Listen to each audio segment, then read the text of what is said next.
बारामतीच्या मातीत वाढलेला राजकीय धडे गिरवलेला हरहुन्नरी उमदा दिलखुलास आणि कर्तव्य कठोर नेता अर्थात अजित पवार। काल विमान अपघातामध्ये अजित पवारांचा अकाली मृत्यू झाला।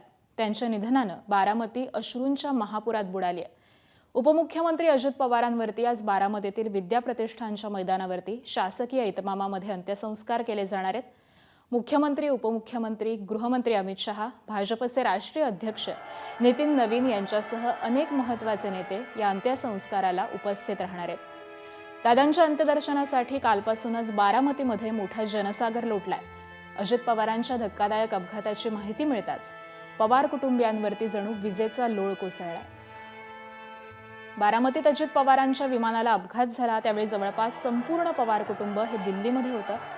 अर्थसंकल्पीय अधिवेशनासाठी सुप्रिया सुळे आणि सुनेत्रा पवार या दिल्लीमध्ये होत्या, तर पार्थ पवार देखील त्यांच्या सोबतच दिल्लीत होते।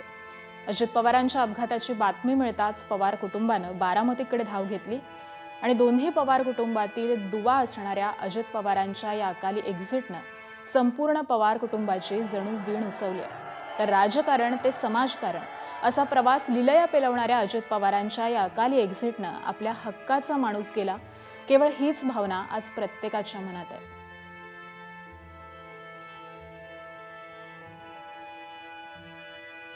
जशी कालपासूनच ही बातमी समोर आली, ही बातमी जसजशी कळली तसतसा हा जनसागर बारामतीकडे लोटलेला आपण पाहतोय।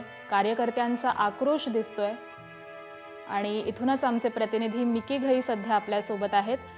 मिकी, हा जनसागर थांबण्याचं नाव घेत नाहीये, कार्यकर्त्यांचा एकच आक्रोश दिसतोय कालपासून।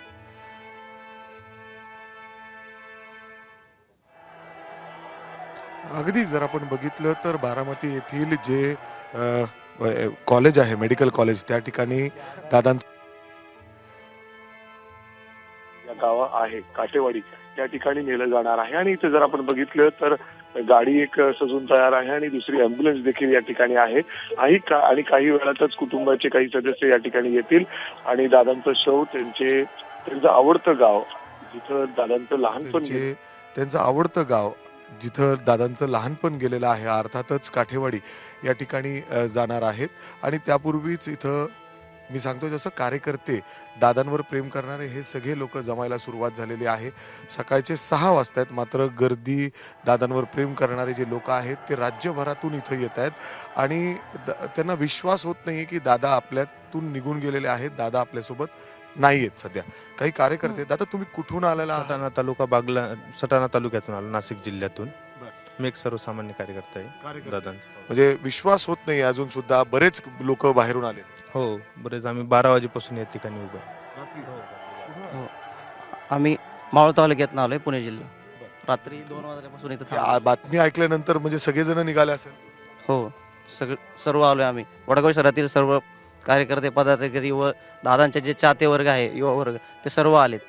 म्हणजे भावना जेव्हा ऐकलं तेव्हा काय, म्हणजे काय डोक्यात ऐकलं तेव्हा असं वाटत होतं स्वप्न बघतंय, आत्ताही असं वाटतंय आम्ही स्वप्नामध्येच। विश्वासच बसत नाही की महाराष्ट्राचे लाडके नेते दादा आपल्यामध्ये नाही आहेत। अर्थातच बरेच लोक। दादा तुम्ही कुठून आलात? सगळेजण, खूप गर्दी आहे। आम्ही नाशिकवरून आलोय। नाशिकवरून? हो, कार्यकर्ते आहात सगळेजण? आपण बघतोय हे सगळेजण इथं कार्यकर्ते आहेत, बाहेरून, नाशिकवरून, कुणी वेगवेगळ्या गावातून, शहरातून या ठिकाणी आलेले आहेत। आणि आपण बघतोय की अजितदादांचं पार्थिव या ठिकाणी सध्या आहे आणि काही वेळातच, अर्थात जर आपण बघितलं तर ॲम्ब्युलन्सची लाईट सुद्धा या ठिकाणी चालू आहे। म्हणजे अर्थातच लवकरच दादांचं जे पार्थिव आहे, त्यांचे जे गाव आहे, जे दादांचं आवडतं गाव, लहानपण ज्या ठिकाणी बरेच दादांचे होत्या, त्या ठिकाणी दादा बरेचदा असायचे आणि दादांनी खूप सुंदर त्या ठिकाणी घर, फार्म हाऊस, शेत देखील दादांचं तिथंच आहे। काठेवाडी या गावामध्ये दादांचं जे शव आहे त्या ठिकाणी अंत्यदर्शनासाठी ठेवलं जाणार आहे। जवळपास 7:30-8 पर्यंत त्या ठिकाणी शव असणार आहे आणि त्यानंतर पुन्हा एकदा बारामतीतील जे विद्या प्रतिष्ठानचं कॉलेज आहे, महाविद्यालय आहे, त्या मैदानावर अंत्यविधी पार पडणार आहे। त्यापूर्वी अंत्ययात्रा देखील असणार आहे। हजारोच्या संख्येने दादांवर प्रेम करणारे हे कार्यकर्ते सध्या बारामतीमध्ये दाखल झालेले आहेत। आणखीन सुद्धा काही लोक या ठिकाणी आहेत, त्यांच्याशी आपण बोलूयात। दादा तुम्ही लोक कुठून आलेला आहात? म्हणजे नाशिकवरून आलोय, निपाळ तालुका। नेपाळ तालुका साहेब दादांवरचं प्रेम होतं सगळ्यांचं. आणि आमच्यासाठी एवढं केलं का ते आमचं गाव 12 महिने म्हणजे आमचं 24 तास राहायचं गाव कुठं राहायचं आमचं गोदाकाठ असा होता आमचा पूर्ण राहायचं पुरामध्ये चांदुरी आहे सायकेडा गाव चांदुरी सायकेडा पूर्ण राहायचं गोदाकाठ पाण्यामध्ये राहायचं पण जेव्हा दादांनी काकांना चॅलेंज हे केलं की तू काका तू काही कर पण चांदुरी वाचव चांदुरी वाटो त्यासाठी दादांनी 9 गेट दिले 9 गेट आणि आता पण आता पुलाचं काम चालू आहे ज्येष्ठ आमच्या दादांनी एवढं दिलं निपाट तालुक्याला प्रमाण एवढं कोणीही देऊ शकत नाही आणि आम्ही मरेपर्यंत आत्ताही सांगतो दादा आमच्यामध्ये आहेत दादा आमच्यातून गेलेले नाहीये दादा पूर्ण आमच्यामध्ये आहे. परत 10 गेट दिले दादांनी. आता आम्ही उस्मानाबादवरून आलोय, दादाच्या सासवडून आलोय. दादा आमचा उमरगा तालुका आहे. आमच्या उमरगा तालुका अक्षरशः आमच्या शेतकऱ्याची ऊस बंदरं पण वाळत होते अक्षरशः. अजितदादाने आमच्या उमरगा तालुक्यामध्ये भाऊसाहेब बिरादर कारखाना उभा करून ती चालवायला घेऊन आमच्या शेतकऱ्याचा प्रश्न पूर्ण मार्गी लावलेत. आमच्या शेतकऱ्याचा एक आधारस्तंभ होता. दादाकडे बघून आमचा शेतकरी जगत आहे. दादाने आमच्या उमरग्यासाठी भरपूर काय केले. सुरेशदाजी बिराददारांना भरपूर सहकार्य करून त्यांना पूर्ण संधी दिले. तालुक्याला हे केले. फक्त आमच्या तालुक्यात एक स्वप्न होतं, आमच्या सासरवाडीच्या लोकांचं एक स्वप्न होतं, आमच्या लाडक्या दादाला मुख्यमंत्री बघायचं होतं पण ते आम्ही स्वप्न पूर्ण करू शकलो नाही. ही आमची सर्वात मोठी शोकांतिका आहे. आणि आज दादा गेलेत. आम्हाला विश्वास पटत नाही की दादा आमच्यापासून गेलेत पण आम्हाला आधी वाटतं की दादा येतील. मी उदगीरवरून आलोय. जेव्हा महापूर आला होता आमच्या तेरू नदीला मी सर्वसामान्य कार्यकर्ता आहे. दादाचा PA फोनवरून दादाचा मला फोन होता की चंद्रशेखर आतनूरची परिस्थिती कशी आहे, पुराची परिस्थिती कशी आहे. तेव्हा लगेच त्यांनी आमचे आमदार संजय बनसोड साहेबांना सुद्धा त्यांनी संपर्क साधला.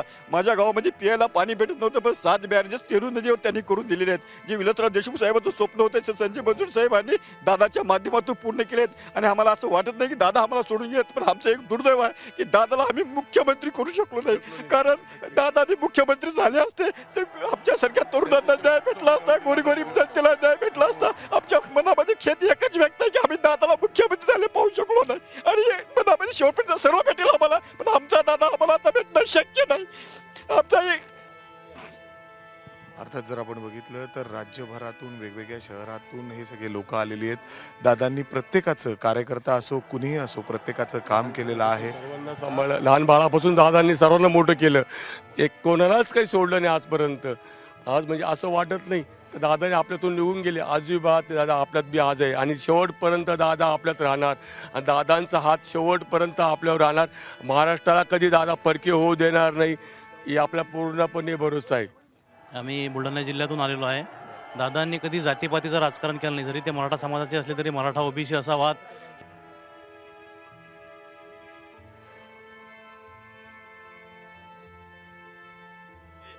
समाजासाठी आणि या महाराष्ट्राच्या विकासासाठी कार्य करत. अगदी तर दादांनी आमच्यासाठी बरंच काही केलेलं आहे अशी भावना या कार्यकर्त्यांनी बोलून दाखवली आहे. एकच आक्रोश या कार्यकर्त्यांचा सध्या बारामतीमध्ये आहे. आपले लाडके दादा आज आपल्यात नाहीत आणि त्यामुळे हे अजितदादांवरती प्रेम करणारे सगळे कार्यकर्ते महाराष्ट्रभरामधून हे सगळे कार्यकर्ते कालच बारामतीमध्ये आलेले आहेत. आज अजित पवारांचं पार्थिव हे काटेवाडीमध्ये म्हणजेच त्यांच्या मूळ गावी देखील त्यांच्या घरी नेलं जाण्याची शक्यता आहे आणि तिथे आमचे प्रतिनिधी वेदांत नेप सध्या आपल्यासोबत आहेत. वेदांत, काटेवाडीमध्ये अजितदादांचं पार्थिव हे नेलं जाण्याची शक्यता आहे. तिथं देखील असाच आक्रोश आहे. अनेक कार्यकर्ते हे जमलेले आहेत. ABP माझा, उघडा डोळे बघा नीट.